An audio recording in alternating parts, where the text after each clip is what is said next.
일어나셔서 예수 우리 왕이여 찬양드리겠습니다.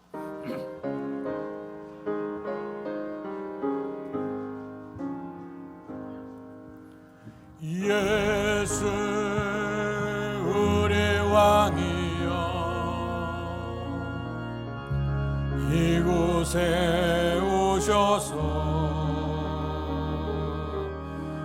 우리가 왕께 드리는 영광을 받아주소서. 우리는 주님의 백성, 주님은 은혜의 왕이라. 왕이신 예수님 오셔서 자정하사 다스리소서. 예수 우리 주시여 이곳에 오셔서 우리가 주께 드리는 찬양을 받아주소서. 우리는 주님의 종들, 주님은 오래 주시라. 주 대신 예수님 오셔서 이 찬양을 받아주소서. 야곱의 하나님을 자기의 도움으로 삼으며 여호와 자기 하나님에게 자기의 소망을 두는 자는 복이 있도다. 복되신 아버지 하나님, 은혜와 사랑 감사합니다. 주님 오심을 기다리는 대림절 세 번째 주간을 맞이하게 하시며 원근각지에 흩어졌던 우리의 사랑하는 성도들을 주의 성전에 모아 영과 진리로 예배하도록 은총 주셔 감사합니다. 드려진 예배 후에 하나님의 영광이 충만케 나타나게 하시고 우리 속에 큰 기쁨과 평강 넘치는 복된 예배 될 수 있도록 은혜 베풀어 주시옵소서. 예수님 이름으로 감사하며 기도하옵나이다. 아멘.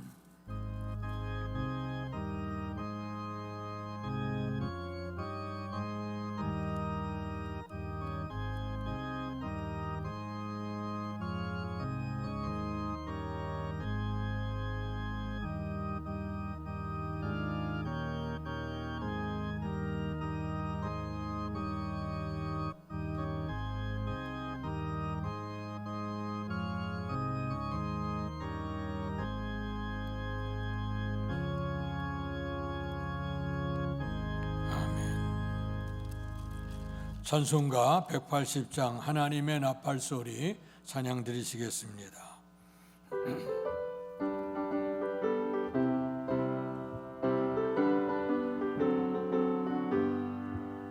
하나님의 나팔소리 천지진동할 때에 예수 영광 중에 구름 타시고 천사들을 세계 만국 모든 곳에 보내 구원 모든 성도들을 모으리. 나팔 불 때 나의 이름, 나팔 불 때 나의 이름, 나팔 불 때 나의 이름 부를 때에 잔치 참여하겠네. 무덤 속에 잠자는 자 그때 다시 일어나 영화로운 부활 승리 얻으리. 주가 택한 모든 성도 구름 타고 올라가 공중에서 주의 얼굴 배우리.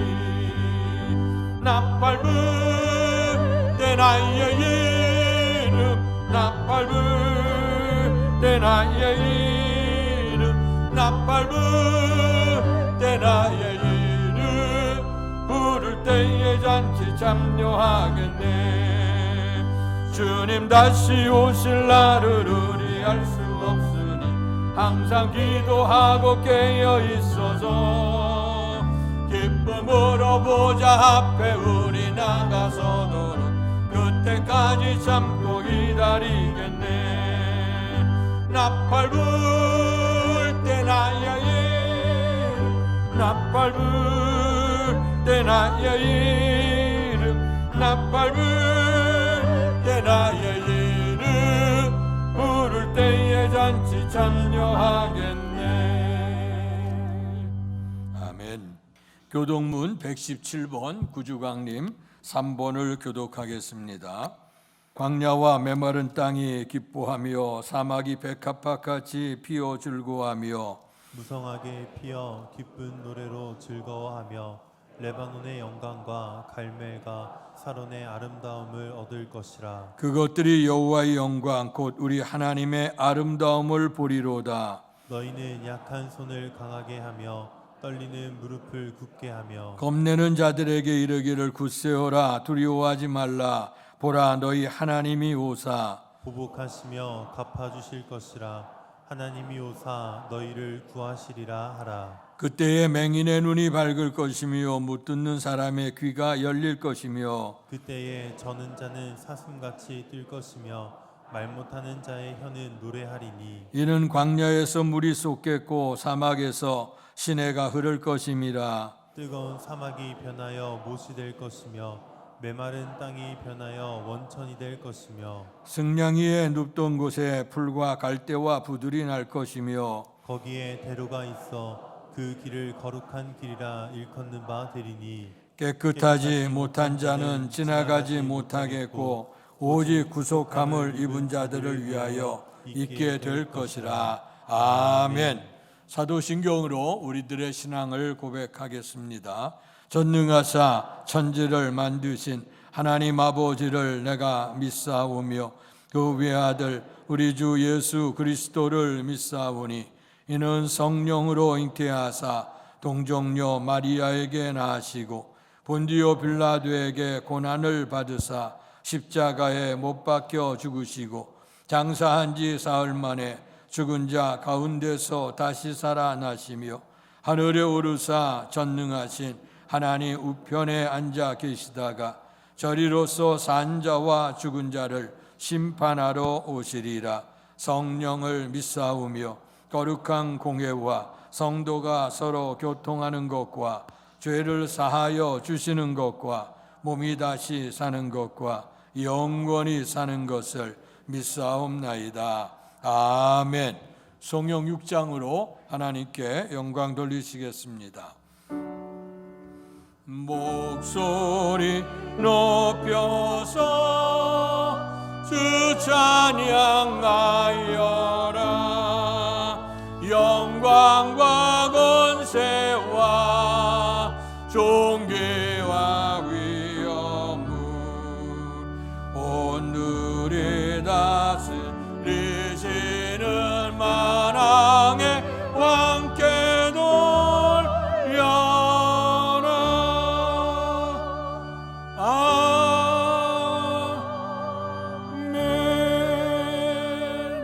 자리에 앉으시겠습니다. 예배를 위해 기도하실 때 김용호 장로께서 우리의 기도를 대표하시겠습니다. 우리들의 생사화복을 주관하시는 하나님, 추운 겨울 날씨에도 우리들에게 건강 지켜주시고 믿음으로 코로나도 이기게 하셔서 감사합니다. 우리가 세상에 살면서 눈으로 지은 죄, 언행으로 지은 죄, 마음으로 지은 죄 너무나 많습니다. 이 시간 주님 앞에 나와서 회개하오니 용서하여 주시옵소서. 주여 우리들에게 정한 마음 주시고 경건하며 평안과 위로를 주옵소서.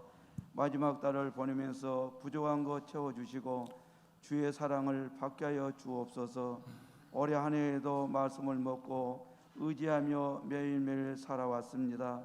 담임 목사님을 통하여 선포되는 말씀 속에서 우리들이 전신갑주를 입고 새 은혜를 받고 주님의 세미한 음성을 듣게 하여 주시옵소서. 아름다운 성전에 모인 한 사람 한 사람 기억하여 주시며 주님 앞에 기도 제목을 가지고 왔나이다. 중보기도를 통하여서 성령 충만하게 응답받게 주님 도와주시옵소서. 이 시간도 원치 않는 질병으로 고생하시는 권속들 주님 찾아가 위로하여 주시고 치료하는 강선으로 어루만져 주시고 기쁨이 되게 하여 주옵소서. 우리 교회 모든 행사도 주님이 주관하여 주셔서 새해를 맞이하게 하옵소서. 말씀을 통하여 바치는 이 시간까지 주님의 영광만 나타나게 하옵소서. 죄악 속에서 우리들을 구원하신 예수 그리스도 이름으로 감사하며 기도하옵나이다. 아멘.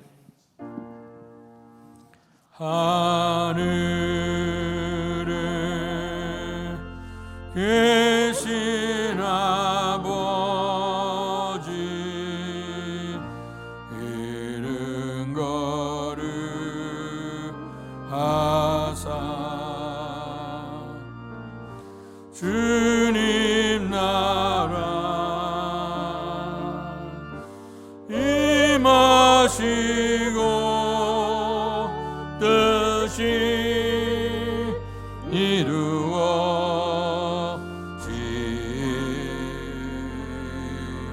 이루어지다.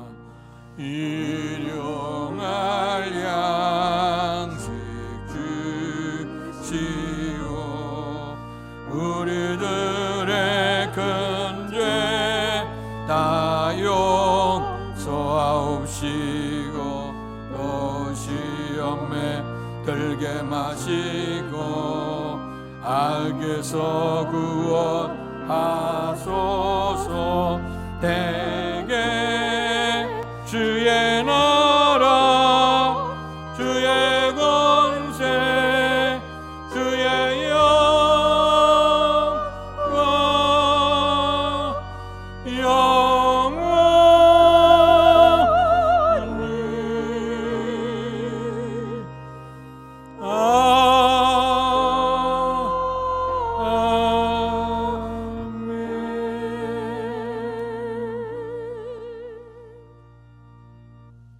오늘 우리에게 허락해 주신 하나님의 말씀은 신약성경 야고보서 5장 7절에서 11절까지의 말씀입니다.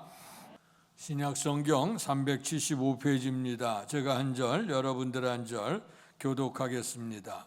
그러므로 형제들아 주께서 강림하시기까지 길이 참으라. 보라 농부가 땅에서 나는 귀한 열매를 바라고 길이 참아 이른 비와 늦은 비를 기다리나니 너희도 길이 참고 마음을 굳건하게 하라.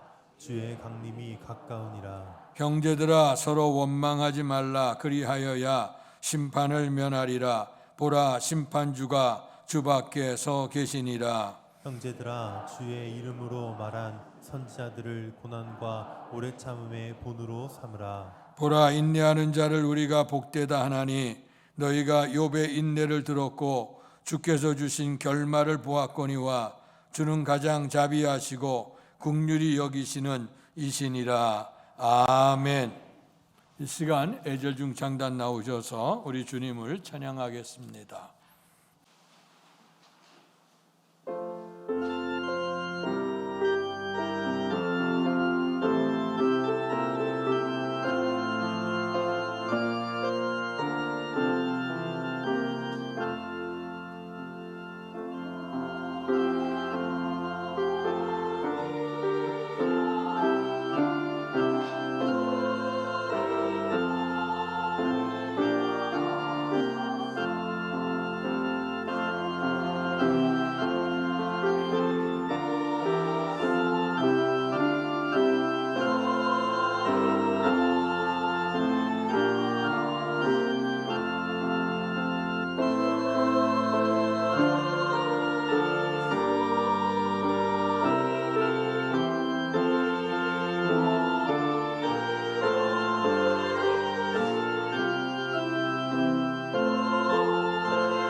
감사합니다. 우리 다시 오실 우리의 주님을 사모하는 여러분들 속에 풍성한 하나님의 축복이 넘칠 수 있기를 주님의 이름으로 축원합니다.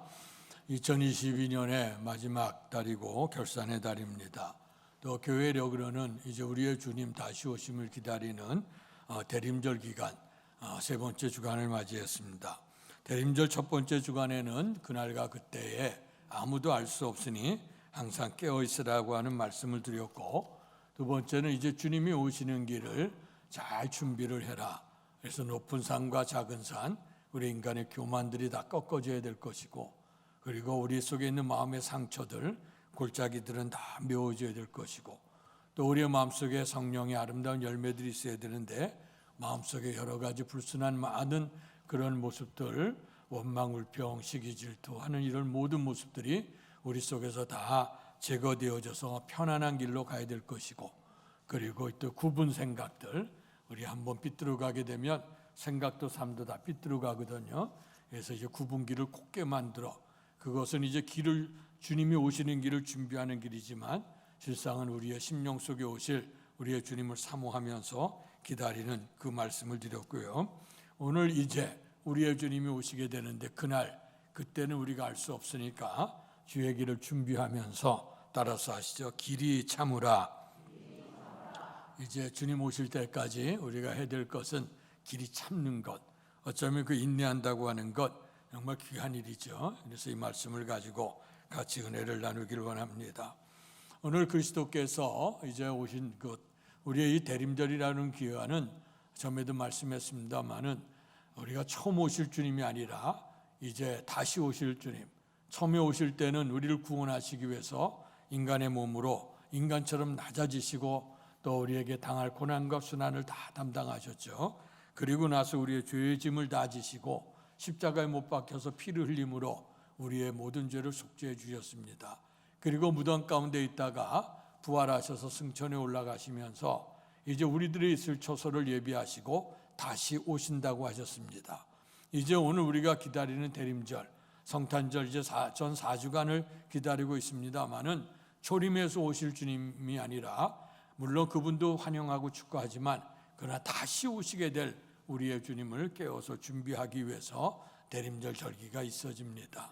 다시 오시게 될 주님은 영광의 주님이라 하셨죠. 천군 천사의 호련과 나팔과 함께 호련히 오시게 될 것이고 그때는 심판의 주로 오시겠다. 그래서 주님 안에 있는 자에게는 영생의 길로, 주님 안에 있지 못하면 영몰에 처해진다고 오늘 말씀을 드렸습니다. 이제 그날을 바라보면서 우리가 길이 참아 기다려야 되는데요.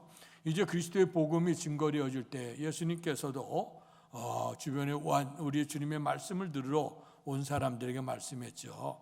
주님이 오시는 때를, 다시 오시는 때를 얘기를 하시면서 여기 서 있는 사람들 중에 내가 올 것을 다시 볼 자도 있겠다 하는 말씀도 들려줬고, 그리고 이 세대가 지나가기 전에 주께서 오신다는 말씀을 했어요. 오늘 그 말씀을 그대로 받아들이고 초대교회 주님이 부활승천에 올라가시고 성령을 보내 성령의 충만함을 받게 됐을 때 예루살렘과 온 유다와 사마리아 땅 끝까지로 복음이 증인이 되는 것, 그것을 통해서 우리의 주님이 오신다고 약속을 해주셨거든요. 그러니까 그들이 열심을 다해서 이제 복음을 전도하기를 시작을 했습니다. 이제 시간이 흘러가면서 25년, 30년 지나가죠. 주님께서 말씀한 한 세대가 지나가기 전에, 한 세대라고 하는 얘기는 이제 아이가 태어나서 자라서 성년이 돼서 그다음에 다음 세대를 낳는 그 시기, 그 보통 한 25년에서 30년을 얘기하죠. 이제 그 시대, 그러니까 그 주님이 다시 오심에 대해서 오늘 그들은 그 한 세대라고 하는 걸 액면 그대로 받아들였어요. 그런데 우리의 주님께서 오신다고 하는 것은 그 한 세대라고 하는 것이 우리의 시간과 주님의 시간이 또 다른 의미가 있고, 뿐만 아니라 성경에는 여러 가지의 그날 오시게 될 징조들을 다 설명을 했어요. 그렇기 때문에 이러이러한 징조가 임할 때는 이것이 마지막이 아니라 시작이다. 그러면서 우리가 가장 피부로 와닿을 수 있는 말씀은 이제 마태복음 24장의 마지막에 등장하는 말씀 가운데 이 세대가 지나가기 전에 주님이 다 복음이 전파되어질 그때에 주께서 오시겠다 하는 그런 말씀이 아마 가장 피부적으로 와닿는 말씀일 거예요. 그래서 여러 가지 징조는 있겠지만 아직 그날은 임하지 않았죠. 그래서 오늘 주님께서 오시게 되는 거, 한 세대가 지나가는데 열심히 복음을 증거했는데 주님이 오시지 않는 거예요. 참, 그래서 그들 마음속에 한쪽에는 실망한 사람도 있고 또 한편으로는 또 하나님의 뜻이 어디 있을까 생각하는 것도 있고요. 근데 예수님이 친히 부르셨던 제자들, 또 주 앞에 말씀을 듣고 은혜를 입었던 사람들이 한 사람 한 사람 이제 주님의 부름을 받게 된 겁니다. 특별히 예수님의 제자들은 거의 순교자의 길을 걸어가게 됐잖아요. 자, 그러면서 이제 시대가 지나가니까 그때 영적인 각성이 일어났어요. 성령의 감동이 있어서 만약에 주님이 우리들도 주님 앞에 말씀을 들었고 훈련받았던 우리들이 한 사람 한 사람 다 사라진다고 하면, 그러면 예수님에 대해서 누가 말씀을 증거할 수 있겠는가 하는 건 감동이 오기를 시작을 했어요. 그래서 그들이 받았던 대로, 그들이 본 대로 말씀을 기록한 것, 그래서 예수님의 교훈과 행적을 기록하기를 시작을 했죠. 근데 모든 성경은 다 하나님의 감동으로 됐다 그랬어요.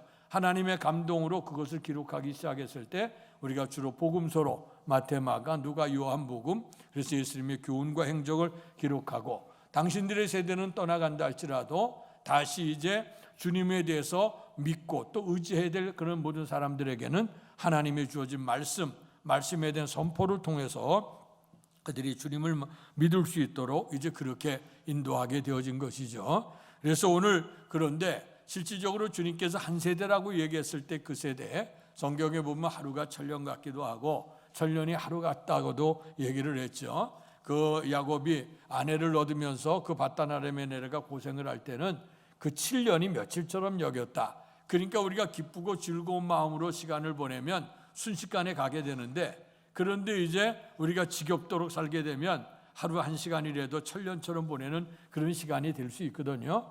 그런 모습으로 우리가 상징적으로 또 이해를 하기도 하고, 또 이제 우리 시간이라고 하는 거 그래요. 지난주에도 예배 드렸고 또 오늘도 예배 드리고 다음 주도 예배를 드리지만 분명한 것은 지난주에 예배 시간과 지금 이 시간과 다음 주에 드릴 시간은 다른 시간이죠.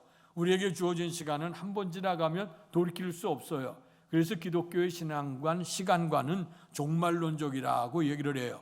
종말이라고 하는 건 마지막 주님이 다시 오실 때가 종말이지만, 그러나 그 이전에 시간적으로도 종말이 되고 우리 한 사람 한 사람도 종말을 맞이할 수 있다고 하는 거죠. 날마다 매일매일 새롭기 때문에 시간은 그래 연습할 수 없고 하루를 주어지는 삶을 최선을 다해서 우리가 살아야 된다고 하는 것이죠. 그렇다고 하면 장차 우리의 주님이 오신다고 하는 것도 확인된 확실한 말씀이지만, 그러나 매 순간 서서 우리가 결단해서 그 시간을 소홀히 하지 않고 살아간다고 하는 것, 그것이 어쩌면 더욱더 깨어있는 삶의 자세가 아닌가 생각을 해봅니다. 그래서 이제 예수 그리스도께서 오신다고 할 때에 성도들이 그 주님이 오시지 않는 모습을 바라보면서 주님을 믿었던 신앙도 좀 시들시들해지기도 했고, 또 때로는 투덜대고 원망하는 자들도 있게 되고 또 의심하는 자들도 있게 됐어요. 그랬을 때에 오늘 사도 이 야고보가 오늘 말씀을 증거하는데, 이 야고보는 우리가 잘 아시는 대로 예수님의 제자 가운데 수제자 반열에 있었던 그 야고보가 아니라, 이 야고보는 오늘 예수님의 동생이었던 야고보였습니다. 예수님이 살아생전에 있게 될 때에 오늘 예수님의 어머니도 그렇거니와 그의 형제들도 그랬어요. 분명히 성령의 잉태를 통해서 동정녀를 통해 탄생이 된다고 얘기를 했지만, 그러나 마리아 입장에서는 항상 자기의 눈에 밟히는 아들이었고, 그다음에 형제들이 생각할 때는 메시아로 생각하지 아니하고 항상 자기들과 뛰어놀면서 살았던 그 예수님을 생각해요.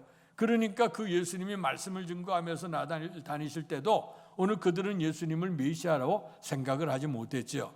그런데 성경을 보게 되면 이제 예수님이 십자가의 길을 걸어가게 될 때에 그 마리아도 그 주님의 십자가 모습 안에 나와서 너무나도 안타까운 모습으로 자식이 죽는 그 모습을 지켜보게 되었고, 또 이제 예수님은 그 어머니에게 오늘 마지막 그 사랑을 표현하면서 그 옆에 있는 요한에게 내 어머니라, 그래 그때로부터 오늘 마리아를 모셨다는 말씀이 나오거든요.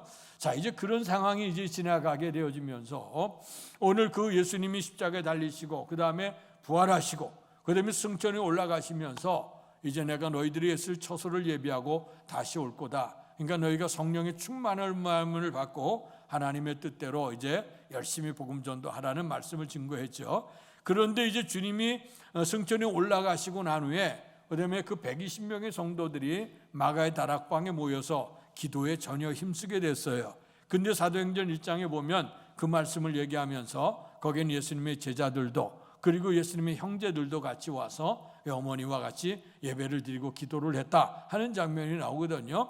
그래서 그 살아생전에는 메시아라고 하는 사실이 좀 이상하기는 하다. 그 우리가 같이 있었던 형님이 저렇게 능력을 행한다. 그것에 대해서 좀 의아하게는 생각을 했지만 그분이 구세주 우리를 구원하실 메시아라고 하는 생각은 못한 거예요. 그러나 돌아가시고 부활하시고 승천에 올라가시는 과정 속에 아하, 예수님은 하나님의 아들이었구나.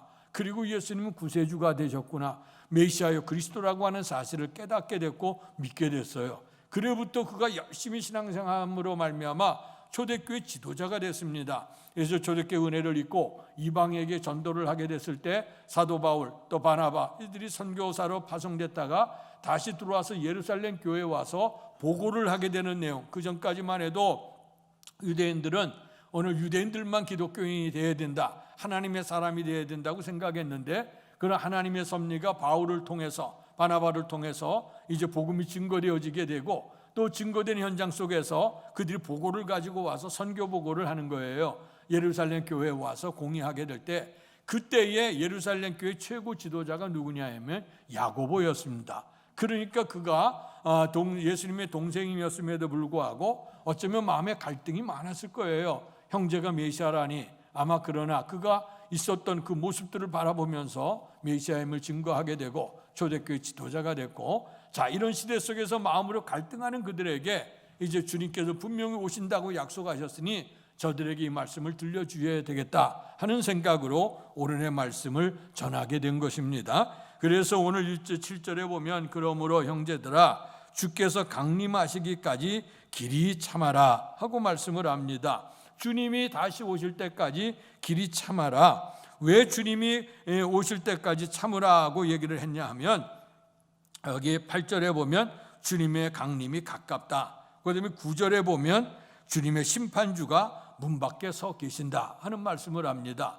그래서 주님께서 분명히 다시 오신다고 하셨는데 그 오실 때까지 좀 전에 말씀했던 것처럼 지난주에 그날과 그때를 모르고 그리고 항상 주의 날을 준비하고 오늘의 말씀 속에 길이 참아서 이제 그 주님이 오심을 환영을 해야 될 텐데 왜 우리가 길이 참아야 되느냐 이거예요. 오늘 주님의 강림이 가깝기 때문에 그래. 그 날이 멀다고 하면 참을 이유도 없죠. 그냥 집어던지고 이런 일이 말씀에 의심도 가고 그러니까 오늘 그가 세상으로 갈 수도 있었을 거예요. 그러나 주님의 강림이 가깝기 때문에 그러니까 이제는 다른 짓 할 것 없이 깨어 있어야 준비해야 될 것이고 그리고 주님이 오시는 모습이 뭐냐? 심판의 주로 문 앞에 계신다. 요한계시록 3장 20절에도 보면 볼지어다 내가 문 밖에 서서 문을 두드리노니 누구든지 내 음성을 듣고 문을 열면 나는 그에게로 들어가 그로 더불어 먹으리라는 말씀이 나와요. 그러니까 우리의 주님은 계속해서 우리의 문을 두들기시고 문을 열고 주님을 영접하기를 이제 원하시는 것이죠. 자, 그랬는데 이제 우리의 주님이 다시 오실 주님은 뭐냐? 심판의 주로. 그래서 여기 심판의 주로 문 밖에 서 계신다. 그러니까 문 밖에서 문을 두들겨 문을 열기만 하면 주님의 심판이 시작이 돼요. 그렇기 때문에 지금 이것도 하고 저것도 하고 우왕장할 그런 시간들이 없다 이거예요. 오늘 우리도 저도 죄송한 얘기입니다만은 나이가 이렇게 조금 이제 먹어가다 보니까 그 다음에 이제 앞으로 살아갈 날들을 한번 생각하잖아요. 여러분들이 늘 말씀드리지만 우리 인간의 평균 수명, 나라의 평균 수명에다가 현재 나이를 빼면 그래도 내가 어느 정도 살 수 있겠다 하는 것이 나오지 않아요? 그렇게 된다고 하면 내가 살 날이 얼마일까? 앞으로 살아온 날보다 앞으로 살아갈 날이 부족하다고 하면 내가 이제 앞으로 뭐에 힘써야 될 걸까? 옛날에는 갈등도 하죠. 이것이 옳으냐 그런가 따지기도 했어요. 과연 이게 진리인가 아닌가? 그러면서 방황했던 세월도 있기는 했어요. 그러나 이제는요, 주님이 오심이 가까워. 주님의 심판대가 주님 벌써 오늘 우리 문 앞에 심판의 주가 계셔. 그렇기 때문에 이제는 방황할 일이 없어요. 이제는 믿고 구하면서 열심히 살아도 주 앞에 설 때 우리가 착하고 충성된 종하고 칭찬을 들을 수 있는 것인지 아니면 달란트 비유청에 아무것도 안 하고 있다가 게으르고 악한 종아 그리고 내쫓김을 당하게 될지 그것이 우리 앞에 분명히 나타나 있단 말이에요. 역사적으로 심판 이전에 개인적인 심판이 분명히 올 수 있다고 하는 겁니다. 그렇다면 남은 시간들을 우리가 어떻게 사용해야 되냐?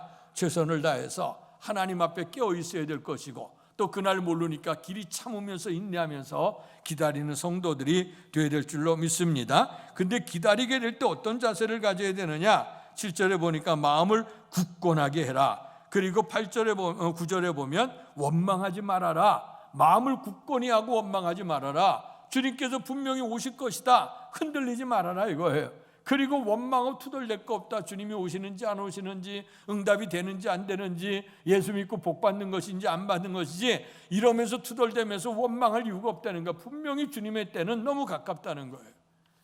오늘 우리가 잘 아는 선교사 가운데 리빙스턴 선교사를 기억을 합니다.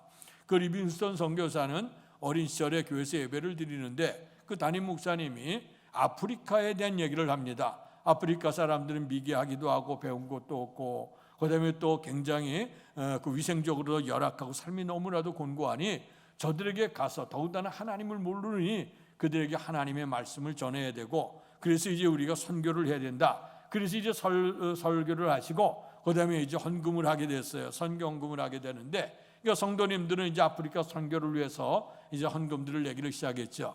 근데 리빙스턴이라고 하는 이 아이는 소년이었어요. 어린아이야. 그러니까 자기 돈도 없어요. 그러니까 헌금위원들이 헌금 얻어서 이제 앞으로 하나님 앞에 이제 헌신하게 돼서 나오게 되는데 이 어린아이가 쫓아나오는 거예요. 그러니까 이제 목사님이 있다가 의아하게 생각했죠. 너 왜 이렇게 나오느냐 그랬어요. 그랬더니 리빙스턴이 있다가 분명히 아프리카 선교에 대해서 우리가 도와야 되고 선교를 해야 될 텐데 나는 가진 게 없어요. 그러나 내 몸을 드립니다. 그 몸을 드립니다. 그때 목사님이 그걸 가지고 그에게 축복을 했어요. 시간이 지났어요. 성년이 됐어요. 그가 최초의 아프리카 선교사가 돼서 파송이 되어졌어요. 그 하나님 앞에 기도한 것들, 마음으로 헌신했던 것들이 이루어지는 줄로 믿습니다. 세계에서는 오늘 아프리카를 탐험했던 최초의 사람을 리빙스턴이라고 얘기하지만, 그러나 우리의 신앙인에는 그는 그 세계적인 탐험가 이전에 오늘 복음을 전하는 선교사였어요. 이제 그가 열심히 복음을 선교했습니다. 그런데 하나님 일을 하는데 여러 가지 이제 어려움들이 이제 오기를 시작을 했죠. 그런데 그의 전기를 보게 되면 그가 이제 아프리카에 선교하는 내용들이 이제 그 보고서가 올라가지 않겠습니까? 근데 거기에 두 가지 반응들이 일어나기를 시작했다는 거예요. 한쪽에는 긍정적인 보고가 일어나서 리빙스턴은 아프리카의 성자다. 그가 아프리카를 주님의 은혜로 변화시키고 있다 하는 아주 좋은 긍정적인 보고가 왔어요. 근데 또 한쪽에서는 또 이상한 부정적인 소문이 또 그 보도가 되기를 시작했어요. 그는 사기꾼이다. 그는 선교비를 많은 돈을 갈아챘다 하더라. 그래서 그 원주민들이 처음에는 그에게 붙어졌다가 그다음에 이제 그 지도를 받지 않고 하나하나 이탈하고 있더라. 한쪽에서는 아주 긍정적인 선교적인 보고, 또 한쪽에는 그를 폄훼하려고 하는 그런 보고들이 와서 굉장히 선교사를 파송한 영국 교회가 이제 혼란스럽게 되기를 시작을 했어요. 그렇게 되니까 이제 교회에서 이 사람의 진상을 좀 파악해야 되겠다 하고 스탠리라고 하는 기자를 보내게 됐습니다. 근데 이 스탠리라고 하는 기자가 그 불신앙자, 무신론자, 하나님을 믿지 않아요. 그러니까 하나님을 믿지 않은 사람이 그 선교지에 가서 보고를 한다고 하면 뻔하지 않겠어요? 그 보고가 아주 부정적인 보고가 나올 건 아주 뻔한데, 근데 그가 이제 그 리빙스턴한테 가서 4개월 동안을 같이 일거수일투족을 다 이제 그가 기록을 남겼고 이제 보고를 하게 되어졌어요.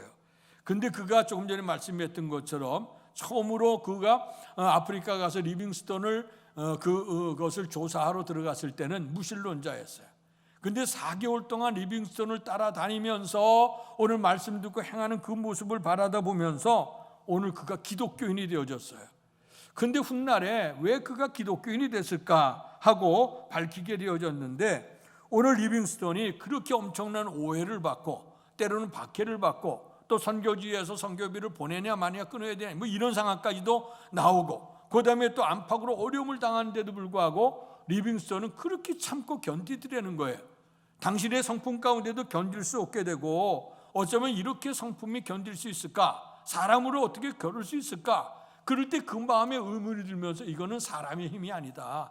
이건 분명히 하나님이 살아계시구나. 그래서 그 하나님 믿는 믿음이었구나. 이것은 분명히 신앙일 것이다. 이렇게 생각을 하고 스탠리라고 하는 기자가 완전히 변화를 이룬 거예요. 그래서 예수를 영접하게 돼서 원래는 그를 신랄하게 비판하려고 기사를 쓰려고 아프리카 갔다가 그 리빙스톤을 통해서 변화된 삶의 모습을 바라다 보며 당신도 변화되어져서 크리스찬이 됐다고 하는 얘기입니다.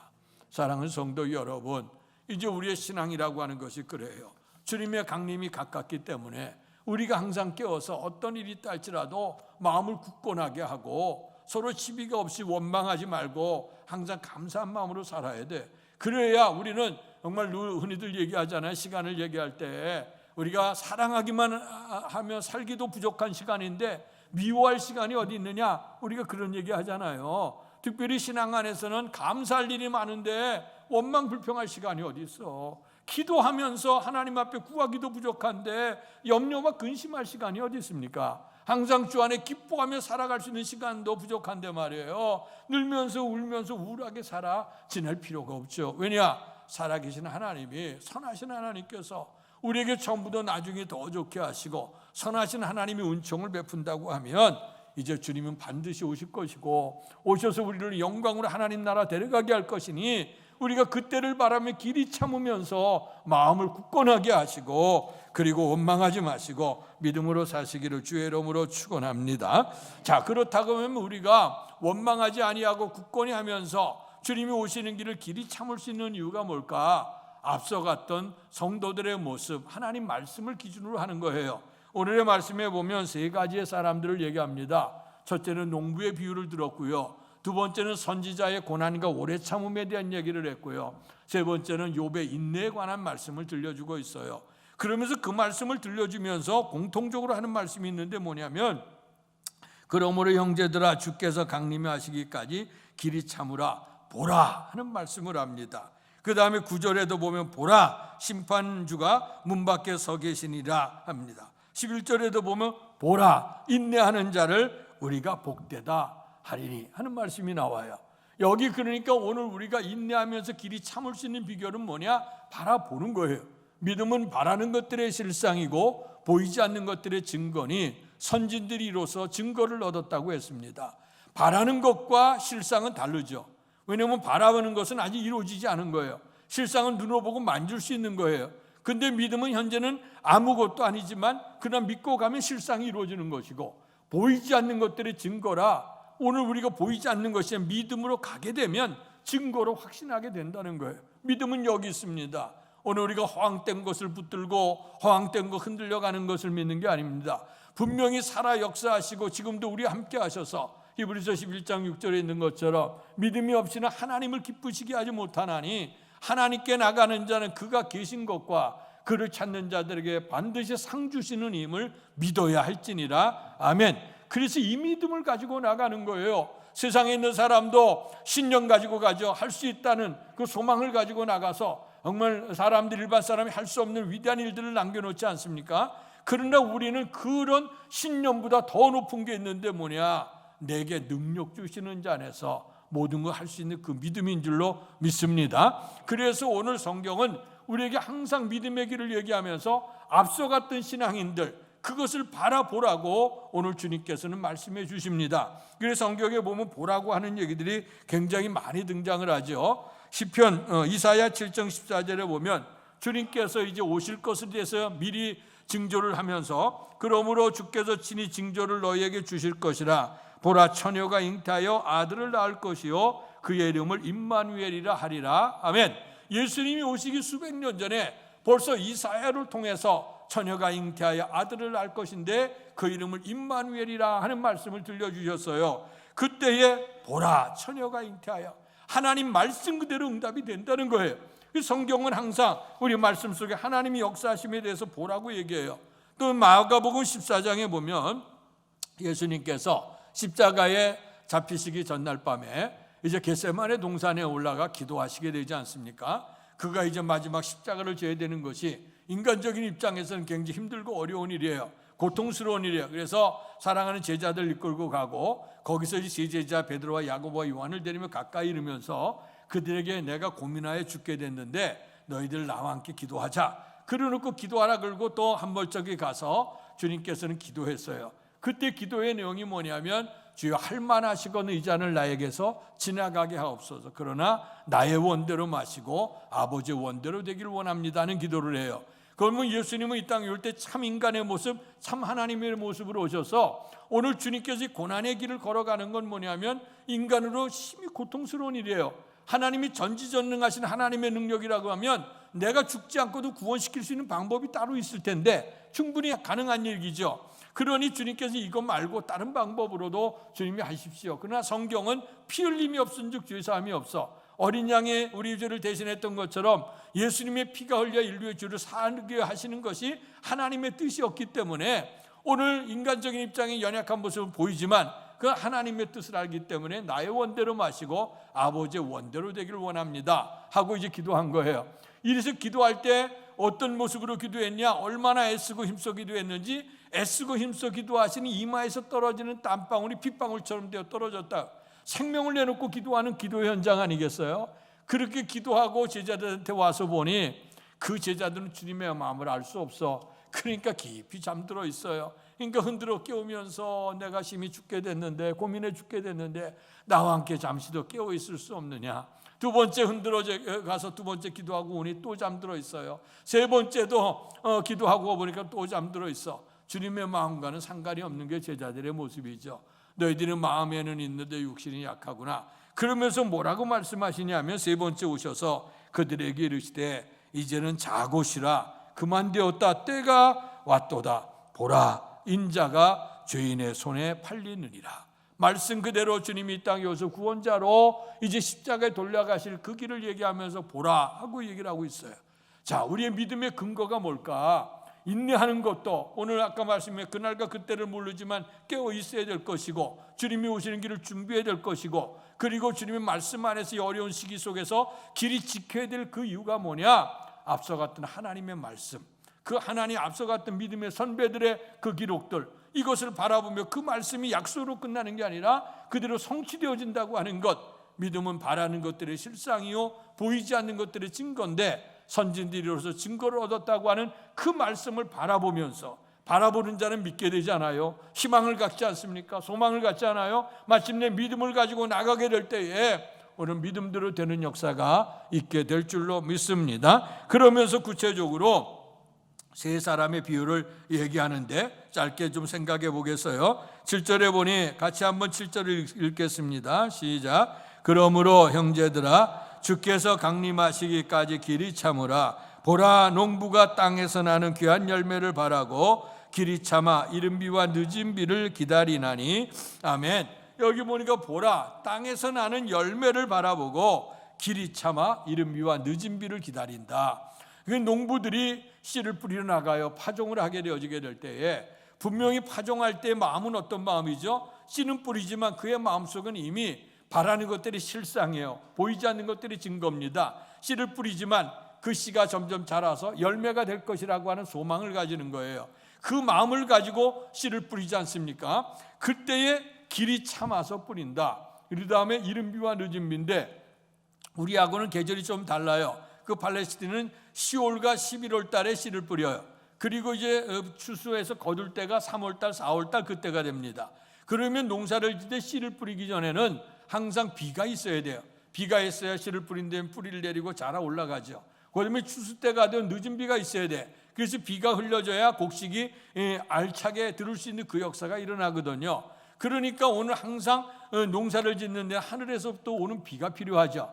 우리나라는 참 물이 흔하던 나라라고 얘기했어요. 옛날부터 삼천리 반도강산 금수강산이라 그랬어요. 그런데 우리나라도 물이 부족하다는 얘기가 듣죠. 얼마 전에 뉴스도 보니까 비가 많이 안 와서 굉장히 가물고 내년에 농사가 힘들 거라 이제 그렇게 벌써 보고들이 나오는 걸 보는데, 그러나 우리의 주님께서 보호하시면 이 가물은 땅에도 단비가 내리는 은혜가 임하게 될 줄로 믿습니다. 그런데 분명히 곡식을 심는 사람에게는 씨가 내려 열매를 거둬야 되는데, 열매를 거두기 위해서는 은혜가 필요해요. 이른 비 씨를 심을 때는 이른 비가 있어야 되고 곡식을 거둘 때는 늦은 비가 있어야 돼요. 그런데 그것은 그때 이른 비가 내리는 건, 늦은 비가 내리는 건 아무도 알 수 없어. 그러니까 우리가 해야 될 일이 뭡니까? 길이 참아야 되지 않겠는가? 만사는 다 때가 있습니다. 심을 때가 있으면 거둘 때가 있고, 인생이 살 때가 있으면 죽을 때도 있고, 우리가 기도한다고 하면 응답받을 때도 우리에게 오게 될 줄로 믿습니다. 근데 기도하는 건 우리의 사명이고 응답 주시는 건 하나님께서 하시는 거예요. 그러면 우리는 주님의 때가 임할 때까지 우리가 길이 참아서 인내하며 기도하는 자세, 우리가 인내심은 믿음이 있어야 인내하는 거예요. 하나님에 대한 믿음이 없으면 인내할 수 없죠. 응답이 되지 않는다고 생각하면, 열매가 없다고 생각하면 절대로 믿음을 가질 수가 없어요. 그렇기 때문에 우리의 주님이 이런 인내심, 길이 참고 기다리라고 하는 건 하나님이 반드시 주실 것이라고 하는 믿음을 가지고 기다리는 삶이 되어야 된다고 하는 걸 꼭 기억하시기를 축원합니다. 두 번째는 뭐냐? 10절의 말씀을 읽겠습니다. 시작. 형제들아, 주의 이름으로 말한 선지자들을 고난과 오래 참음의 본으로 삼으라. 아멘. 여기 보면 두 번째는 선지자들이 고난을 당했다, 그리고 오래 참음의 본을 보였다 하는 말씀이에요. 앞서 갔던 믿음의 선조들이 믿음의 길을 걸어갔어요. 성경에 나와 있는 수많은 사람들의 이름은 믿음으로 성공한 사람과 믿음으로 살지 못해 실패한 사람들의 기록이죠. 이것은 마지막 주님 앞에 심판하게 될 때, 지금은 다 섞여 있어요. 양과 염소가 섞여 있어. 기름 준비한 사람, 안 준비한 사람 다 섞여 있어요. 그러나 그날이 되면 오른편과 왼편을 가른다 그랬어요. 양과 염소를 가른다 그랬어요. 기름 준비한 사람과 준비하지 못한 사람이 갈라진다고 했습니다. 두 사람이 함께 그들이 길을 가다 한 사람 들림받고 한 사람 남는다고 했고요. 그리고 두 여인이 맷돌을 갈다 한 사람 들림받고 한 사람 남는다 그랬어요. 이것은 분명히 하나님의 심판에 따라 오신다고 하는 것이죠. 자, 그렇다면 앞서 갔던 믿음의 선배들이 고난과 오래 참음의 본을 세웠던 것, 우리가 믿음을 얘기할 때 아브라함 얘기하지 않습니까? 그 아브라함도 하나님이 너를 큰 민족을 이루게 할 것이고 창대케 할 것이고 복이 된다고 했어요. 그러나 그 약속이 이루어질 때까지 어느 세월이 흘렀냐? 75세 때 하나님을 떠났는데 100세가 돼서야 오늘 그 인간으로는 상상할 수 없는 때입니다. 왜냐? 아브라함도 나이 늙었고, 그다음에 그분이 사라가 이미 경수가 끊어졌다 그랬어요. 배란할 수가 없어. 그런데도 불구하고 하나님의 약속을 믿었더니 오늘 그 25년 만에 역사가 일어나는 거예요. 그래서 오늘 선지자들이 그 오래 참았다고 하는 것, 그 아들 이삭은 어떻습니까? 하나님의 은총으로 말미암아 이제 약물을 읽고 가는데 그랄이라고 하는 땅에 들어갔는데 이 그랄 땅에서 오늘 그 이삭이 양을 먹이려고 이제 그 우물을 파서 우물로 그 양떼들을 먹이려고 하면 이들이 시기하는 마음으로 와서 그 돌로 메워요. 그리고 어쩔 수 없이 그는 가서 또 그 우물을 파. 그럼 또 와서 메워. 그럼 또 도망가. 가서 또 우물을 파면 또 메워. 그런데도 성경에 보면 오늘 이삭이 염려했다, 근심했다, 투덜댔다, 원망하고 불평했다고 하는 얘기가 안 나와. 그냥 메우면 그러거니 하고서 또 출발해서 가서 또 우물 파면 되지. 우물 파면 또 와서 하면 그래. 그러면서 누구를 믿어요? 하나님의 약속의 말씀을 믿는 거예요. 아브라함을 통해 약속하셨던 말씀이 오늘 이삭에게도 그 말씀으로 역사하셨거든요. 아브라함의 하나님, 그 하나님 나의 하나님 믿었거든. 그러니까 참고 인내했더니요, 오늘 계속해서 도망을 다녔어. 피해 다녔죠. 어쩔 수 없이 피해 다녔는데도 불구하고 성경은 뭐라고 했냐? 그의 농사를 졌는데 100배에 되는 그 소출을 거뒀다. 그리고 그 후에 하나님이 축복하셔서 거부가 됐다고 말씀해요. 그때 주님께서 나는 아브라함의 하나님, 그 분명히 약속하시면서 그 약속에 하나님이 너의 하나님이 된다고 하는 약속을 주신 거예요. 오늘 이삭만 그랬습니까? 그 이삭의 아들 야곱도 그러지 않습니까? 그 야곱도 정말 그 축복받으려고 사모했지만 오히려 인간적인 그 야망 때문에 형 속이고 아버지 속에서 도망다녀. 하나님을 믿은 게 아니죠. 인간의 뭔가 출세 보려고 하는 인간적인 야망만 불타웠던 사람이에요. 그것을 인해서 폐륜을 해서 쫓겨났죠. 그리고 쫓겨난 게 도망간 거예요. 그리고 바다나람이 20년 동안 사는데 야곱이 남을 속여도 속임을 당할 사람이 아니에요. 그런데도 결혼 때문에 속이지 품삯을 10번 이상 철저하게 속임을 당했어. 왜 그랬을까? 베델에서 주님을 만났기 때문에 그래요. 그래서 20년 동안 오래 참고 견뎠어요. 그때 마지막 고백하기 20년 만에 돌아오게 되어질 때에 분명히 나는 지팡이 하나 짚고 갔는데 돌아오게 될 때는 거대한 붓대를 이루고 돌아왔다. 이것이 주님의 능력인 줄로 믿습니다. 그래 앞서갔던 선지자들 성경에 보십시오. 앞서갔던 믿음의 선지자 얼마나 고통을 당했어요. 바벨론 사이에 있었던 다니엘과 세 친구 얘기들 늘 얘기하지 않습니까? 오늘 그 느부갓네살 왕이 만들었던 금신상에 절하지 아니하면 풀무불 속에 집어넣으리라. 다니엘 세 친구. 그리고 왕의 이름 외에 다른 신의 이름으로 기도하면 사자굴 속에 집어넣으리라. 다니엘. 오늘 그들은 무슨 고백을 하냐면 우리의 살아계신 하나님이 우리를 이런 환난에서 건져줄 걸 믿습니다. 그러나 그리 아니 하실지라도 나는 왕의 신상에 절하지 않겠습니다. 오늘 그 고백이에요. 그 고백 가지고 7배나 뜨거운 풀무불 속에 들어가는데 그들을 집어넣는 사람은 다 불태워 죽는데 그 속에 그들은 털 하나 상하지 않았어요. 근데 그 속에 분명히 3사람을 집어넣는데요, 근심이 돼서 아침에 왕이 나가보니 거기 4사람이 있는 거예요. 야, 저 사람이 뭐냐? 꼭 인자 같은 거야. 예수님이 그 속에 계시는 거예요. 여러분, 우리가 환난이 문제가 아닙니다. 주님이 우리와 함께하지 않는 것이 문제예요. 오늘 우리에게 수많은 역경이나 수많은 어려움이 문제가 아닙니다. 우리가 주님 안에 있어야 되고, 보라 주님의 말씀이 우리 속에 있게 되면 원하는 대로 구하라 그랬어요. 이것이 오늘 우리가 구하는 자 믿음인 줄로 믿습니다. 그래서 오늘 선지자들을 봐라. 그들의 고난과 인내하는 본을 보였다. 세 번째로는요, 마지막 11절 같이 읽습니다. 시작. 보라 인내하는 자를 우리가 복되다 하나니 너희가 욥의 인내를 들었고 주께서 주신 결말을 보았거니와 주는 가장 자비하시고 긍휼히 여기시는 이시니라. 아멘. 욥이라고 하는 사람은 순전하고 정직하고 하나님을 경외하며 악에서 떠난 자가 됐다 그랬어요. 그래서 하나님이 그 믿음 보시고 축복하셨는데 동방에서 가장 큰 자가 됐다. 가장 훌륭한 자가 됐다. 인격적으로 뿐만 아니라 재산도 큰 거부예요. 그를 따라올 수 없는 사람이었어요. 근데 악한 마귀가 시기했죠. 그래서 하나님 앞에 와서 이제 그가 까닭없이 하나님을 섬기겠습니까? 하나님이 그에게 복 주시니까 섬기지. 하나님은 그 욥을 믿었어요. 여러분, 여기 중요한 거예요. 우리는 주님을 믿습니다만이 그래. 그것보다 더 중요한 게 뭐냐? 하나님이 우리를 믿어주는 게 중요한 거예요. 나는 너를 믿는다. 하나님은 욥을 믿었어요. 욥은 실망시키지 않았어요. 오늘 그에게 환난이 임합니다. 하루아침에 그에게 있던 소도, 그다음에 나귀 새끼들도, 낙타도, 오늘 스바 사람이 그 있는 사람들이 와서 다 훔쳐갑니다. 그리고 하늘에서 불이 떨어져 있는 그 기초들이 다 불태워버립니다. 아들 7, 딸 3이 한 지붕 밑에 있는데 지붕이 무너져서 하루아침에 다 죽어요. 나중에는 그 욥조차도 악창이 나서 얼마나 괴로운지 질그릇 깨진 질그릇을 가지고 온몸을 벅벅 긁을 수밖에 없는 그 고난의 세월 가운데 임했어요. 그런 때 오늘 그에게 친구들이 다가와요. 사랑하는 아내가 와서 당신 이래도 하나님을 믿겠느냐? 이름을 저주하고 죽으라. 그런 얘기예요. 그 다음에 친구들이 와서 너 꼴 좋구나. 하나님한테 복 받았다고 하나님 믿는다고 하더니 하나님은 그런 거 아닌데 너 이거 분명히 문제가 있다면서 위로하러 와서 오히려 욥의 마음을 흔들어 놓기를 시작해. 욥도 아마 그 얘기를 듣고 흔들릴 뻔할 거야. 현상을 보게 되면 하나님 안 계시는 것 같고 의심도 들게 되고 믿는데 이거 무슨 꼴이냐 할 수도 있었을 거예요.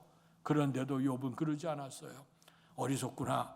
주신 것 내가 이 땅에 올 때 아무것도 가진 것 없어. 주신 것도 주님이시고 가져가신 것도 주님이시고 난 이 땅에 와서 누렸던 모든 것도 하나님의 것인데 내가 원망할 게 뭐 있냐? 나는 하나님께 감사할 것밖에 없다. 그러며 찬양했다 그랬는데 성경은 뭐라고 했냐면 욥이 입술로 범죄하지 않았다고 성경은 말씀하고 있어요. 그 고난의 세월이 지나가고 난 후에 하나님께서는 욥에게 복을 주셨는데 마지막 장에 들어가면 하나님이 갑절이나 되는 복을 주셨다. 오히려 그 앞에 오늘 와서 조롱했던 친구들을 위해서 번제를 해요. 너희들이 잘못돼서 욥에게 실망 주고 그다음에 가시처럼 하고 옳고 그르니 이제 지적질하면서 욥을 괴롭게 했던 거. 그러나 욥에게는 사랑의 마음을 가지고 그들의 죄를 대신해서 번제를 드려 그 아마 속죄제일 겁니다. 죄를 속죄하는 제사를 드리고 났더니 하나님이 비로소 욥에게 복을 주시기를 시작을 했어요. 갑절이나 되는 복을 받았다 하는 겁니다. 사랑하는 성도 여러분, 이제 우리의 주님이 오시는 것은 종착점이 될 것이고 또 그 후로는 주님의 심판이 임하게 될 겁니다. 그것이 언제 올지는 우리가 알 수가 없어요. 그러기 때문에 항상 깨어 있어야 될 것이고 우리가 믿음을 준비해야 됩니다.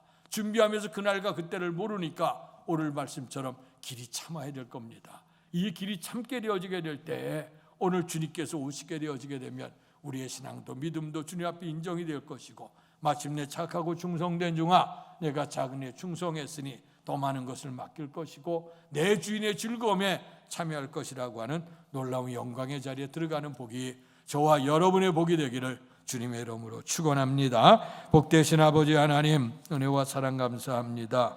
주님 오심을 기다리는 대림절 세 번째 주간을 맞이했습니다.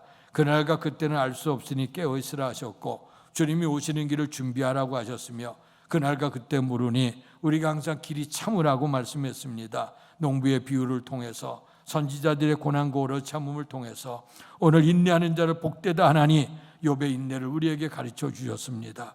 그날을 바라보며 길이 참으면서 믿음으로 참게 하시고, 하나님 말씀 보라 하셨던 하나님의 말씀, 앞서갔던 믿음의 선조들의 행적들을 바라보면서 오늘도 믿음으로 살아감으로 말미암아 오늘 주님께서 우리를 부르시게 될 그날, 아니면 역사적으로 주님이 오시게 되거나 이럴 때 주 앞에 서게 될 때 마라나타 주 예수여 어서 오시옵소서, 우리가 환영하고 준비할 수 있는 복된 성도들 다 될 수 있도록 축복해 주시옵소서. 예수님 이름으로 감사하며 기도하옵나이다. 아멘. 말씀을 생각하시면서 찬송가 176장 부르겠습니다. 부르시면서 준비하신 헌금을 하나님께 봉헌하겠습니다.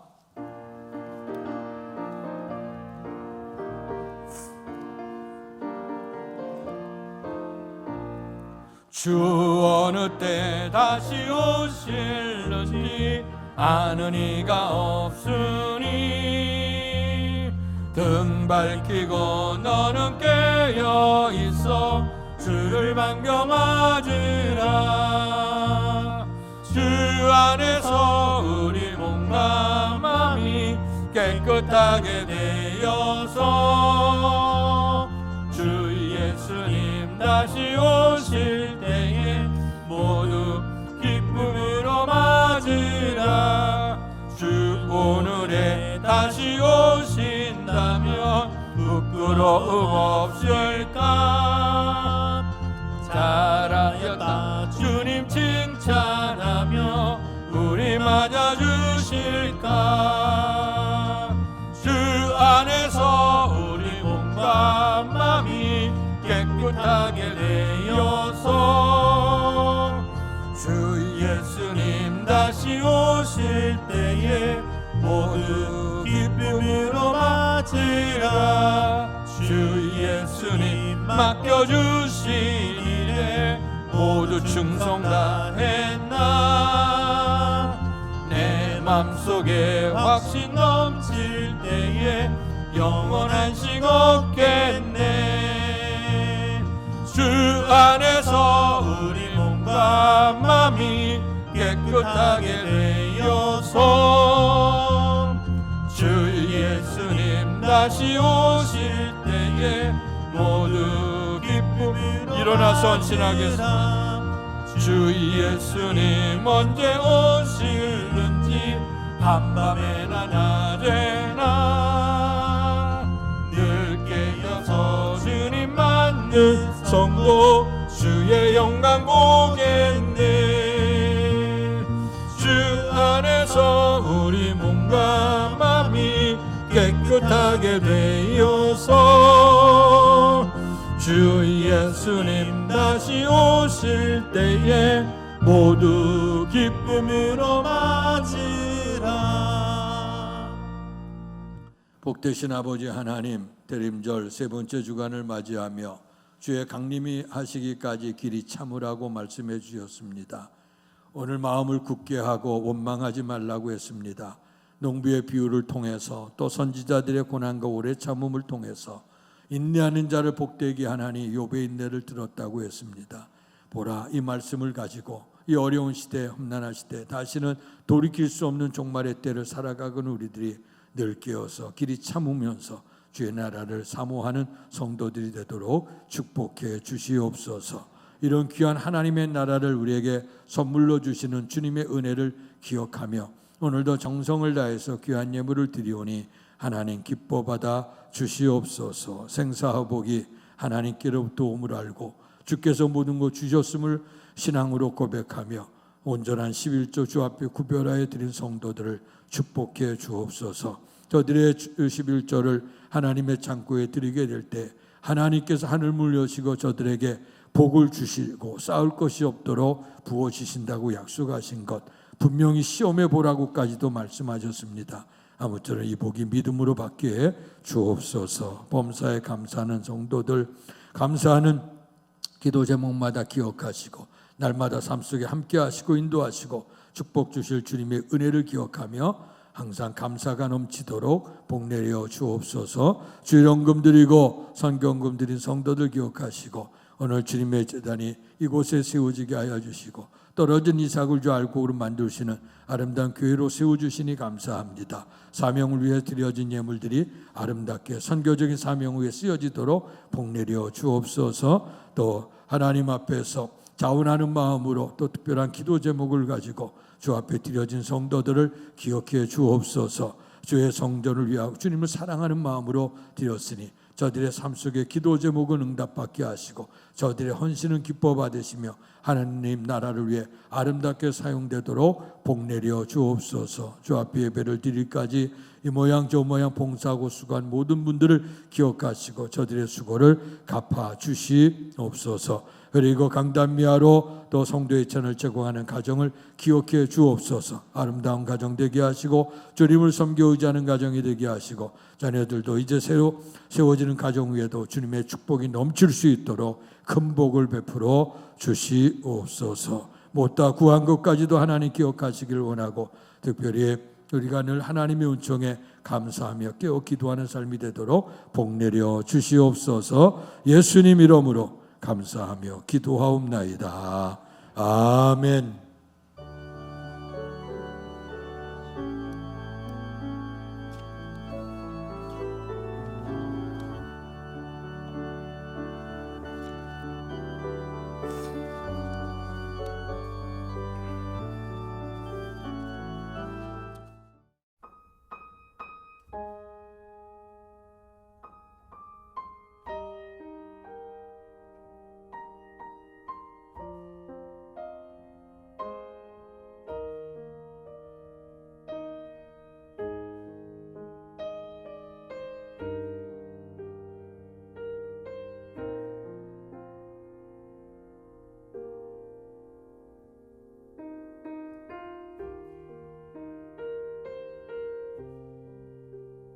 아멘. 우리 옆사람 말씀 제목으로 축복합시다. 길이 참읍시다. 신앙생활도 참으시고 삶의 여정도 참으시고 항상 주와 더불어 동행할 수 있는 삶이 될 수 있기를 축원합니다. 교회석 전합니다. 먼저 오늘 새신자 등록한 성도 소개합니다. 이공심 성도님, 우리 초신자고 서광래 권사님 인도하셨는데 잠깐 일어나시죠. 예, 감사합니다. 박수를 한번 뜨겁게 우리 환영해 드리겠습니다. 네, 감사합니다. 믿음 생활 잘할 수 있도록 잘 협력해 주시고 기도해 주시기를 바랍니다. 대림절 기간입니다. 이제 셋째 주 다음 주간이 마지막 주간이 되는데 역사 속에 오셨지만 다시 오실 주님을 우리가 준비하는 성도, 그날과 그때 할 수 없으니 깨어서 주의 날을 준비해야 될 줄로 믿습니다. 오늘 그리고 또 연말이 되어지고 또 우리 1년을 결산할 달들이 되어지는데 성탄절에 유아세례 받기 원하는 가정 신청하시길 바라고요. 그리고 연말 결산하는 것 잘 결산하시고 또 내년에 새로운 헌신도 또 다짐할 수 있기를 바랍니다. 그리고 이제 당회 준비를 놓고 우리가 임원들 보고서를 써라고 하셨는데 이 보고서는 당신의 신앙을 다시 한번 점검할 수 있는 기회가 됩니다. 물론 교회도 보고를 하지만 그래서 적어 가시면서 내 신앙이 어디에서 부족한가 또 그것을 생각하면서 작성해서 내주시기를 바랍니다. 그리고 오늘 좋은 소식도 있고 좀 가슴 아픈 소식도 있어요. 먼저 좋은 소식 얘기하겠습니다. 우리 그 김옥기 권사님 어디 계셔요? 잠깐 일어나시고 우리 장남 정세영, 우리 사위 이름도 정세영인데 우리 사위가 장가가는 거 아니라 우리 김옥기 권사님 그 아드님이 이번 주간에 결혼이 있습니다. 축복해 주시길 바라고 또 잠깐요. 우리 정원정 성도님 오셨어요? 예, 잠깐 일어나셔요. 또 가족 그래 자녀들 일어나셔. 그 아들 그래 가족 오셨는데 우리 정원정 성도님 잘 인도 받아서 지금 교회 열심히 신앙생활 하거든요. 근데 우리 아들 우리 정문철 김민지 이번 주간에 또 결혼이 있습니다. 이 두 가정을 위해서 기도로 그다음에 격려해 주시길 바라고 뜨겁게 박수로 환영해 주시기 바랍니다. 예, 감사합니다. 앉으시기 바래요. 그리고 이제 가슴 몽롱한 보고를 우리 김옥성 권사님, 장남 되시는 우리 강태원 집사님이 지난 주간에 주님 앞에 부름 받았습니다. 너무 좀 안타까워요. 요즘 100세 시대고 웰빙 시대 잘 살아보자 그러고 9988하게 살자 그러고 100세 시대를 얘기하는데 너무 젊은 나이에 꺾인다 생각을 해서 좀 안타깝기도 하는데요. 근데 이제 환갑전에 갔으니 안타깝죠. 그러나 그 살았던 세월은 너무 힘들었어. 주님 앞에 달란트 있어서 주 앞에 헌신을 했지만 또 이제 당뇨로 인해서 오랜 날 동안 투병했고 그리고 일주일에 3번씩 가서 투석을 하고 그러니까 사는 거 같지도 않죠. 그러면서 그때마다 기쁨 건강 주시면 또 교회 오기도 하고 또 반갑게 얼굴도 한번 굳이지 않고 이렇게 살았는데 그만 우리가 지난 주간에 이제 하나님 앞에 이제 부름을 받게 됐습니다. 부모가 며칠 전까지만 해도 봤던 분인데 너무 안타깝고요. 그러나 하나님의 섭리가 있고 특별히 기도하셨던 우리 김옥성 권사님 계시고 가정인데 잠깐 좀 일어나시죠. 우리 권사님 또 우리 동생 우리 강태수 권사님 그다음에 우리 사랑 부인 또 우리 맏아들 또 우석이 같이 이렇게 왔는데 이 가정이 희망 잃지 않고 믿음으로 굳굳하게 사셨으면 좋겠고 제가 장례 시간에도 얘기했는데 이제 강태훈 집사님이 저희가 한 10번 정도는 얘기했을 거예요. 뭐라 하냐면 우리 마누라가 신앙생활 잘했는데 자기가 박해를 했대 못 되게 했대. 교회도 못 나가게 하고 11조도 못 드리게 하고 그리고 막 신앙생활하는 거 교회에서 봉사하는 것도 다 박해를 했대. 그래서 이제 그러고 나서 신앙이 멀어졌는데 근데 자기는 이제 신앙생활 돌아왔는데 가서 부인하고 애들한테 좀 복음 좀 전해주고 싶은데 내가 그때를 생각해서 못한다는 거야. 그러면서 저한테 만나기만 하면 그 얘기를 해요. 기도해달라고. 그래 너무 안타깝죠. 우리 인생은 어떻게 됩니까? 오늘 말씀처럼 그날과 그때는 아무도 알 수 없어. 그러니까 우리가 주어진 삶에서 충성을 다해야 되는데 문제는 뭐냐? 우리 가족들이 정말 마음에 연약하지 않고 굳굳하게 믿음 회복하면서 은혜로 산다고 하면 지금보다 더 아름다운 삶이 있지 않겠는가. 그리고 더 나은 하나님의 나라도 예비되어져 있는데 우리가 열심히 한번 살으라고 그냥 박수로 한번 크게 격려해 드리겠습니다. 예, 앉으세요. 네, 그래요. 정말 어떤 우리 그 얘기 있죠. 사람 죽으면 산에다 묻지만 자식이 죽으면 가슴에 묻는다 그랬는데 그 어머니도 그렇고요. 시간 길어지는데 저도 우리 교회에 제가 50년 전이죠. 1976년에 교회 처음 우리 교회 올 때 됐어요. 3.1절 등반대에 제가 처음에 왔는데 그때 청년들이 3.1절 등반대에 첫 분 했어요. 그 다음서부터 계속 한 이유가 뭐냐면 제가 회심했다고. 그래서 3.1절 등반대회가 계속된 거예요. 그 다음에. 근데 그 당시 청년들 속에 누가 따라왔냐면 우리 태수하고 태원이 형제가 따라왔어. 그 어린 절 개구장이처럼 왔다 갔다 해. 저 처음에 교회 왔는데 그 친구를 처음 만났어. 그리고 나서 신앙생활하면서 제가 그때 마음으로 감동을 입고 그때부터 신앙생활 했거든요. 그리고 나서 이렇게 늘 교제하면서 이렇게 살았는데 볼 때 이제 연세 들은 분들이 이렇게 가시는 것도 죄송하지만은 특별히 태원이 이렇게 됐다 하니까 제 가슴이 멍멍해. 그 아들을 잃어버린 것 같은, 물론 이 김옥성 권사님의 아들이지만 영적으로 볼 때는 저랑 이렇게 많은 교제가 있었는데 그 가슴이 좀 먹먹하더라고. 그래서 그걸 생각하면서 여러분뿐만 아니고 태원 집사뿐만 아니고 우리도 언젠간 주 앞에 설 때에 정말 주 앞에 부끄러움 없이 서야 되지 않겠는가, 그런 생각도 해봤습니다. 아무쪼록 서로 위로해 주시길 바라고요. 다 같이 일어나셔서 그날이 도적같이 찬양 부르시고 축도함으로 예배를 마치겠습니다.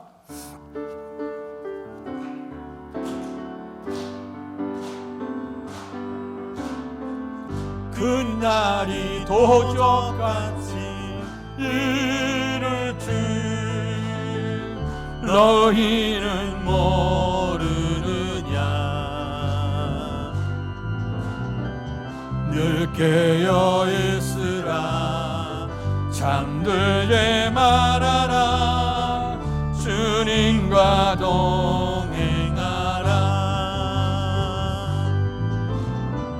항상 기뻐하라, 쉬지 말고 기도하라. 범사에 감사하라. 이는 예수 안에서 너희에게 향하신 하나님 뜻이니라. 평강의 하나님이 너희를 거룩하게 하시고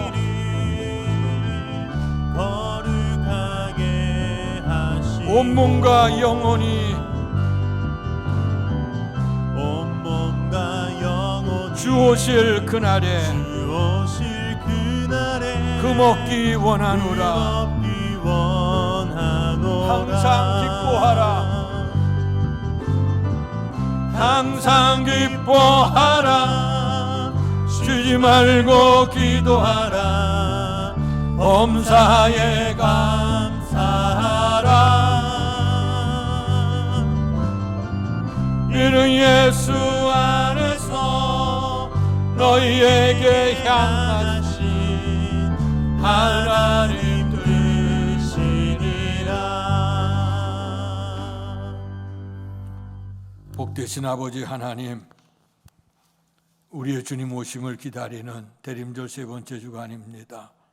그날과 그때는 진정 알 수 없으니 깨어 있으라고 하셨고, 그날을 위해 준비하라고 하셨으며, 그날을 위해 길이 참으라고 말씀해 주셨습니다.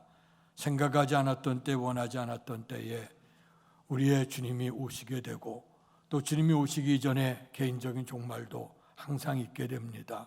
주어진 시간 지나가면 다시는 돌이킬 수 없는 시간이기 때문에 이제 우리의 시간을 낭비할 수도 없습니다. 이제 우리가 방황할 수도 없습니다. 갈등할 것도 없고 원망할 것도 없습니다. 하루하루 최선을 다해 살다 보면 하나님의 나라가 우리에게 가까이 임하게 될 줄로 믿습니다. 이런 아름다운 대림절 기간을 통해서 다시 오신 주님을 잘 예비할 수 있도록 은총을 내려 주옵소서. 오늘 주의 재단에 이름을 등록한 우리 공심 성도님을 기억하시고 아무쪼록 하나님께서 그의 영혼을 붙들어 주시고 책임져 주시옵소서. 구원에 이룰 수 있도록 은혜 주시고 서근원의 권사님 인도하셨으니 또 서로 협력하면서 아름다운 선을 이루도록 복내려 주시옵소서. 특별히 또 우리 김옥희 권사님 장남, 또 우리 정은종 성도님 장남, 또 같이 이제 이번 주간에 결혼하는데 아름다운 사랑으로 둘이 묶어줘서 주님의 사랑으로 온전한 가정을 이루게 하시고 하나님이 예비하신 축복된 가정을 세워갈 수 있도록 하나님 은총 내려 주실 줄 믿습니다. 아무리 사람이 사랑한다 할지라도 시간 지나면 잠깐입니다. 주님이 그들 가운데 서서 사랑해 주시고 협력해 주고 인도해 주셔야 복된 가정이 되어질 줄로 믿습니다. 아름다운 가정 될 수 있도록 크신 사랑 은총 내려 주옵소서. 안타까운 우리 고 강태원 집사 기억해 주시기 원하되, 특별히 눈물로 기도했던 어머니 김옥선 권사님 장남 잃어버리고 마음으로 침대고 또 아버지 마음으로 심히 약해질까 두렵습니다. 그러나 이제까지 믿음으로 사셨던 우리의 권사님 꿋꿋하게 하늘의 소망을 두고 살아가도록 도와주시고, 늘 형제 우애하며 지냈던 우리 강태수 권사 또 그 가정도 아름다운 신앙으로 잘 회복될 수 있도록 은혜를 베풀어 주시기 원하고, 또 우리 강태원 집사님, 사랑하는 우리 이경미 집사님, 또 우석이 우진이 기억해 주셔서 아무리 저들이 이제 다시 한번 하나님을 바라보는 신앙이 되게 하시고 주님을 영접해야 이제 하나님 나라 들어가서 먼저 간 아들, 먼저 간 남편, 먼저 간 아버지를 만난다고 하는 이 믿음 속에 살아갈 수 있도록 하나님 은총 내려 주실 줄로 믿습니다. 이제는 우리 주 예수 그리스도의 은혜와 하나님 아버지의 극진하신 사랑하심과 성령님 감화교통 충만하신 역사가 오늘 대림절 세 번째 주간을 맞이하면서 주님이 오실 날을 길이 참고 기다리기를 결단하며 돌아가는 사랑하는 성도들 머리 위에와 가정과 사업과 자녀 위에 주께서 피주어 세우신 주의 몸된 교회와 이 나라의 민족과 우리를 통해서 역사하시는 세계 선교 현장 위에 이제로부터 영원토록 함께 계시기를 간절히 축원하옵나이다. 아멘.